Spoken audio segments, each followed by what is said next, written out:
All right.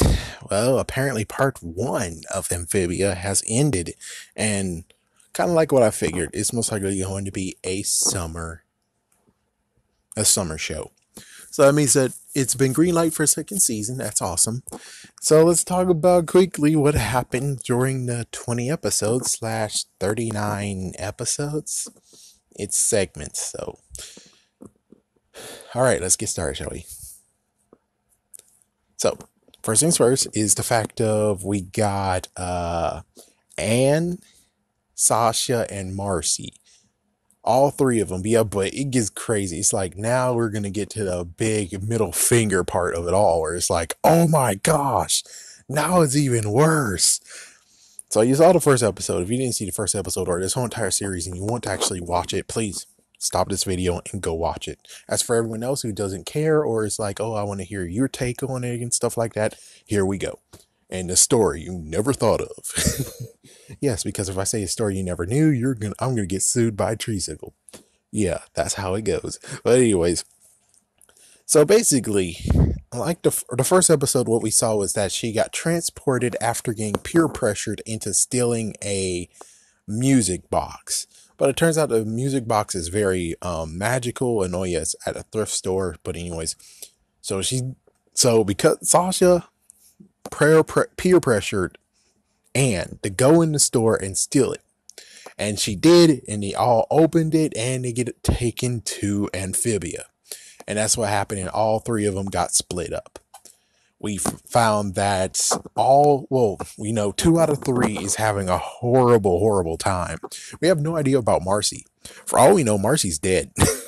It's like, you can't say that. You can't say that. Disney does not like the D word. They wouldn't kill a freaking character. And it's like, yeah, but she's only mentioned and only seen at one episode. That's about it. Damn. And not to mention that, considering the last episode of part one is the fact of Marcy came later. She came later.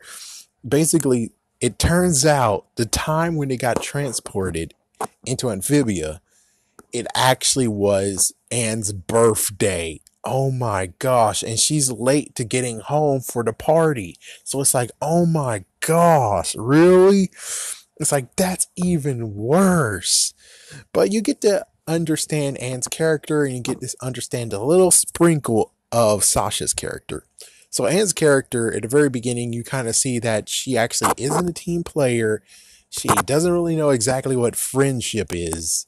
And that's basically it. Yeah, no friendship, no idea what friendship really is, no idea about being a team player, and, well, lots of other stuff along the way. But she actually grew.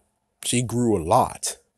And she was living in the planter's basement. Yeah, so the planter's family basement. Now, here's Sasha. Sasha got freaking taken by the Toad, or Toad King, Toad Ruler. I didn't really get his name, so. So anyway, she actually got thrown into a dungeon. And she was spending this whole entire time in the dungeon until finally she actually proved that she is actually worth it.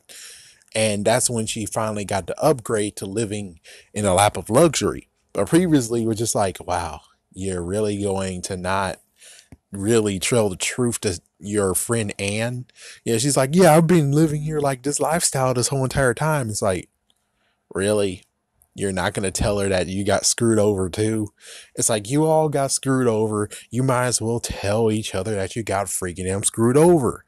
Doesn't that make sense? You all got screwed over. You might as well tell. Instead, no, she's going to do this freaking whatever. So Anne proves herself throughout the whole entire first part of the series, and, well, Sasha, it turns out that she is actually messed up. She's messed up as an individual. She does have a good heart, technically. She does have a good heart. But on the other hand, she is a person who uses people and manipulates people. But she does have a good heart, secretly. Deep down, she has a good heart, because that last moment that we saw and they're all about to fall down, she's like, just let me go. And in the freaking Toad Emperor just came out of nowhere as if he's the freaking damn Hulk. Like, I was like, oh my gosh. From the Avengers, that whole entire scene, think of it as it being reenacted there, but differently. And that's what he did. And I was like, whoa, that was pretty cool. I'm glad that she didn't get knocked out.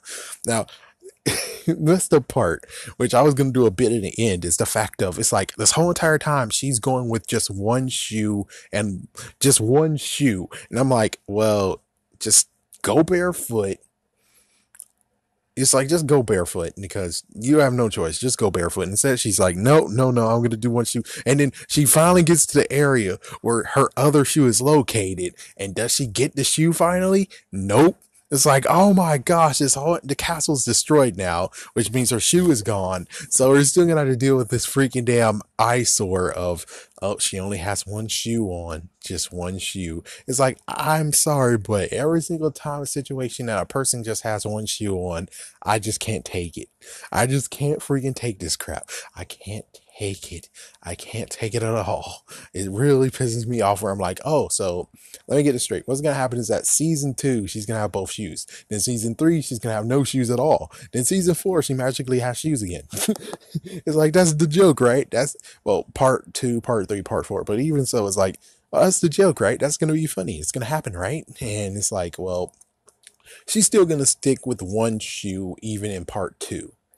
Good Lord. It's like, Sasha, Sasha, if you're really a true friend, for the love of God, if you're looking for your friend, you might as well have her shoe with you. So she's like, hey, also, by the way, so she actually at least got a bath. But the crazy part is like, even though she got a bath, she still has 2 leaves and a stick in her hair, which is like, I guess it might be a messed up thing for the artists.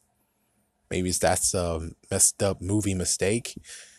I like those guys though. It's like, yeah, here's a movie mistake right there for you guys. It's like, yeah, the last episode. So 2 part B. Yeah, 20 part B. That's where you're gonna find a mistake. Anyways, yeah, so it got very messed up, and the real villain of this whole entire thing, the reason why the city, because at one point we actually saw the Toads coming to the city saying, hey, you guys didn't pay taxes, so we're going to take shit from you. And it's like, what the frick? And then it turns out the freaking mayor has been embezzling money, and I'm pretty sure the Toads actually saw that, right? I'm pretty sure they witnessed that the freaking money, and they got the money too. So it's like, why exactly isn't the mayor the one that you're trying to kick his ass? Because it's like he gave you a freaking debtors list, and it's like, but he just screwed over everyone over here. And even Pop Mr. Planter, he even tried to actually become mayor, and then it's like, wow, so there's more cities than, or more towns than just this one he reigns over. He just screws over this town that we see as the main town for this whole entire series, but there's other towns too that he looks over. So you're gonna freak over these guys and not the others? No, like, I'm pretty sure you should be freaking everyone over. It's like, at least those, I think there's 4 in all. So he should be actually freaking all these other guys over, and it should have been already where it's like all the Toads came to every single town, but instead, no. At least he was smart about it, but he wasn't too smart about it. Yeah, so then we get all the way to collision to the last episode of part 1, the last episodes of part 1, where it's like, okay, so why in the world Mr. Planter is your number 1 takedown list on being a rebel? More than anything, I would kind of hope you would have actually gone for the mayor, because again, the mayor was the one who's been embezzling money, and he lied to your freaking damn face that, yeah, they didn't pay their taxes. It's like, yeah, and then you found out that he's the one who's been keeping the tax money. He should have been the number 1 person to say, oh yeah, I'm going to kick your ass. But the thing is that somehow, under fake news ways, you have Mr. Planter making lots and lots of freaking headlines, even though it's like, well, hold on, idiots. How in the world do you know who he is if only that town voted for him for mayor, but everyone else in the other towns didn't vote for him as mayor? I'm pretty sure they most likely don't know anything about him. And then all of a sudden you're going to say that he's a rebel? That's stupid. And that's true. It's pretty stupid where it's like, okay, so you're gonna make headlines and stuff about this guy, and yet none of you actually went to the freaking town, or it just gets pretty stupid where it's like, I don't understand how these fake news headlines and fake newsletters or newspapers get to him. And it's like, yeah, he's a rebel. And it's like, how the frick is he a rebel? Again, the only person that should be really actually advertising this whole entire newsletter is the mayor. And I get it, fourth wall breaker, but I know the writers are trying to make this very, very crucial, and it's something that's like, oh my gosh, is something at stake here. Mr. Planter is about to die. Meanwhile, they could actually have just been like, oh, the mayor's at fault. The mayor's gonna die. And then technically, wouldn't everyone has to grow because they're like, well, the mayor fricked us over. But even though the mayor fricked us over, he's still an individual. He's still a person. And, well, everyone else loves him. Everyone else in other towns love him. So it's like we can't really get rid of him. So it's like it makes sense of where it's like it would make basically the main characters grow because it's like, oh, we know what you freaking did. You're a messed up freaking scuzzbag. And yet you have no choice but to save him. I think that actually will grow even more than just the crucial part of being like, oh no, Mr. Planter, his life is in danger, horrible, horrible danger. And it's a little bit funny, but technically, again, it should be the mayor who's targeted number one because the mayor is the one who is like saying, I love money. Freak you. And that's what it really is. It's like, it's not even a rebellion. It's basically, he wants money. Frick you. I'm keeping it.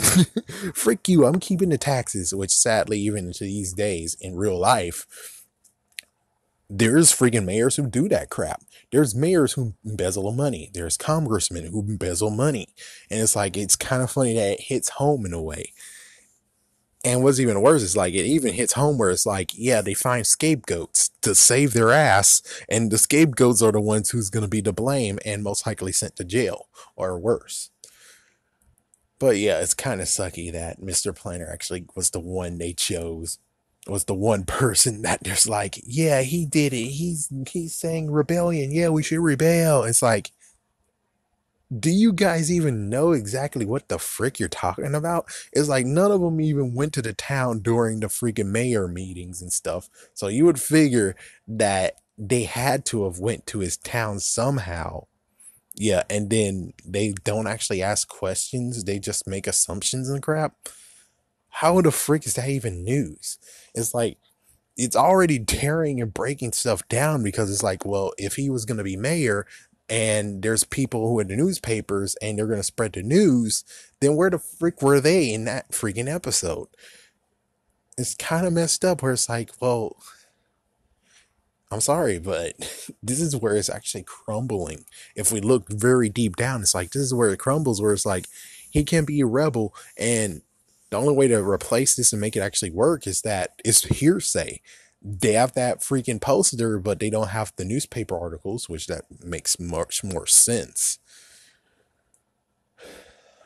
What's the deal though? Even with the faults, I do have to admit this season, this whole entire series as a whole, part one whole, is very well done. This Mr. Matt, he is freaking good. And it's kind of funny that in one episode we saw like some freaking dolls in a fake bed and breakfast, and it was actually the Greens, from Big City Green. That was kind of funny. It's like, what the hell? Hey, I know those guys. It's like that was pretty funny.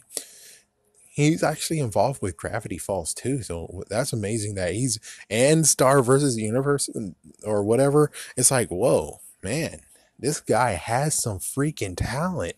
It's like amazing how this guy has talent. I'm looking for people who could actually do some good. And I'm pretty sure that Mr. Matt, if we're talking about Disney getting a Kamen Rider series or at least rivaling, even though technically Toei doesn't like Disney, that's why that one anniversary special, they didn't mention Disney whatsoever. But somehow, if you're able to actually cover that bridge, you might actually be, oh yeah, they won't even care about Kamen Rider though. But I'm just saying, if Mr. Matt was involved making Kamen Rider series in America, I'm pretty sure he would do a fabulous job. He's a good storyteller. He is doing awesome. So yeah, will I watch Amphibia again? Hell yeah. I'm gonna so watch season 2 when it comes out next year. Most likely it's next year. But the messed up part, that's just to be the note part of Marcy is nowhere to be found still. Where the hell is Marcy? Where the hell is she? Is she the one who's all alone and she has to fend for herself and crap? And when they see her, she's going to be a little bit like on edge? Who knows? But it sucks that Marcy has gotten the freaking worst end of the stick. And again, on Anne's birthday, they get teleported. The parents should be worried sick. And we don't even know if, it's like we don't even know, number one, if time's going to pass by and they're like, where's our children? Where's our children? And not to mention the crazy thing about the mystery box, the music box, the fact that Mr. Planner knows something about it, and he actually hit it too in that bizarre episode. That little bastard, though, that little bastard who just stole the freaking um book bag and just ran for it, and it's like, what the fuck is wrong with you, dude? We saw you doing that crap. And then in there is like, and the thing, and oh my gosh, they have a blue shell. Wow, they have a blue shell, and they did somewhat Mario Kart. But even so, it's like, but dude, if the freaking fans out there saying you can do whatever you want in the bazaar, I could easily just be like, hey, the guy said you could do whatever the freak you want. I punch the guy in the face, take the book bag, and walk away. Or heck, the freaking wall opens because it's a door and you're walking through it. I don't see any way of why not just while he's talking and walking. It's like I grab the book bag and just run, jump the freaking counter and run and be like, fuck you. Yeah, it's really kind of messed up. That episode was a little bit messed up, especially the snake woman. The snake woman might have known something, and yet frick us. Frick Anne. Well, anyways, watch or don't watch, this is a definitely watch series. This is a good one to watch. It has good storytelling. Sadly, when it comes to kids shows, we don't really have that these days. I mean, we have a few of them, but sadly, the ones that don't tell a story, don't continue on with the story and just have pointless episode after episode to make you laugh and crap. It's sad that these are just melting away, and it sucks. It's like, seriously, why in the world aren't we allowing these type of shows to be here? It's not even shoving the fact of what lessons of the day you should be learning from the episodes. It's not doing that. It actually does it in a fabulous way. Unlike what happened to Power Rangers Ninja Steel.